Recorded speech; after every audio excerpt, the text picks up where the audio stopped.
This is Derek from Bird's Eye View Media. I've had a couple mentions of which movie sites do I actually use to get kind of movie ratings or get an idea for what movies might be worth watching. So obviously most people are going to say Rotten Tomatoes right off the bat. That, for some reason, has become kind of the standard for websites that people look at when they want to decide if a movie's going to be worth paying for or not. And if you've been keeping up with a lot of our discussion videos where Jay and I kind of talk things through, the underrated and overrated videos, you probably know that I'm really not a big fan of Rotten Tomatoes. So let me just kind of off the cuff talk about why I really don't like this website. So first of all, and without reiterating too much, one of our most popular video series was Batman v Superman, The Critics Are Wrong. And guess what website was pretty much 90% of the research I used for that series? It's Rotten Tomatoes. I went on Rotten Tomatoes, and right off the bat, at the time it was even higher, but right now, 63% audience liked it, and 28% critic. So right there, boom, big split. And I already talked about this at length. You can check that series out. But why is there such a split on this website between audience and critic? And a lot of people are going to come at me and they're going to say that 28% is not the actual rating for the movie. That is the percentage of critics that gave it a fresh rating, also known as a positive rating. My initial issue is, why the hell do we even present it that way, firstly? I mean, 28%, if it means gave it a positive review, that's not really an accurate score for the movie. So on the first line, average rating 4.9 out of 10, why isn't that what's displayed rather than 28%? Because 4.9 could be translated to relatively 49% liked it, which would be a lot closer to that 63% audience score, or that 3.6 out of 5. Which leads me to my second point.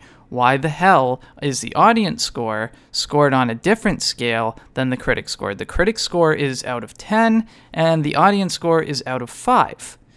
I understand I do have the math ability to figure that out, but why wouldn't you just standardize those two ratings so it's easier to compare them towards one another? You can apply this to a lot of movies. I literally, before I started recording this voice part, I just searched a bunch of random movies on Rotten Tomatoes, and I have Suicide Squad, 25% versus 62%, 4.7, 3.5. It's like another split. The Matrix Revolutions, 36% to 60%, another significant split. Kingdom of Heaven, 39% to 72%. That is a huge split. That's ridiculous. 5.5 out of 10 to 3.4 out of 5. It's ridiculous. There's something inherently wrong with these scales. I mean, it's certainly possible that critics really disagreed with general audiences that much, but what is the point in valuing a critical opinion if audience scores disagree that much? If the audience likes a movie and all of the critics hate a movie, then why do we care about what the critics say? So either there's something wrong with the measurement or there's something wrong with the critics being surveyed. So the other point that I want to make about my little rant about Rotten Tomatoes here is I really personally prefer IMDb for my ratings, and generally speaking, the IMDb 0 to 10 stars will usually somewhat correlate with the audience score. So if you have something, for example, that's 71%, a lot of times it's going to be a 7.1 out of 10 on IMDb. However, you don't have to spend time worrying about these weird split rating systems and getting through what is a positive review versus a negative review and comparing it to the out of 10 that is right below it. I just feel like IMDb is more streamlined and it's just easier to use with a singular rating. Another thing I want to point out is both IMDb and Rotten Tomatoes feature a top movies of all time by rating page. Now, what's interesting, and I think what really shows you which of these two sites is a little more valid. So let's just take the top 10. okay, in the interest of time. So IMDb's top 10 by rating. You have Shawshank Redemption, The Godfather, Godfather 2, The Dark Knight, 12 Angry Men, Schindler's List, Pulp Fiction, Lord of the Rings, Return of the King, The Good, the Bad, and the Ugly, and Fight Club, right in that 10th spot. Comparing this to the top 10 for Rotten Tomatoes, you have The Wizard of Oz, Citizen Kane, Third Man, Get Out, Mad Max Fury Road, The Cabinet, All About Eve, Inside Out, The Godfather, and Metropolis. So just take a second to think about those two lists. Like, let's look at Rotten Tomatoes. The Wizard of Oz, okay, I'll give it to you. It's a classic, very important movie. Citizen Kane, no one can argue with that. The Third Man, valid. Get Out, 2017. Really? A movie that came out in 2017 is one of the highest movies of all time. One of the best movies of all time came out in 2017. Really? So recency, is hard to gauge, but of all the movies that have come out in the past couple years, Get Out, really? That's going to be one of those movies? That's going to be the best one? Even, let's just take all time out of it and just think about 2017. I don't even think Get Out is the best movie in 2017 or 2016. And then right under it, Mad Max Fury Road, really? Really? I was upset that Mad Max Fury Road even showed up in the Academy Awards, and Rotten Tomatoes has it the 5th best movie of all time.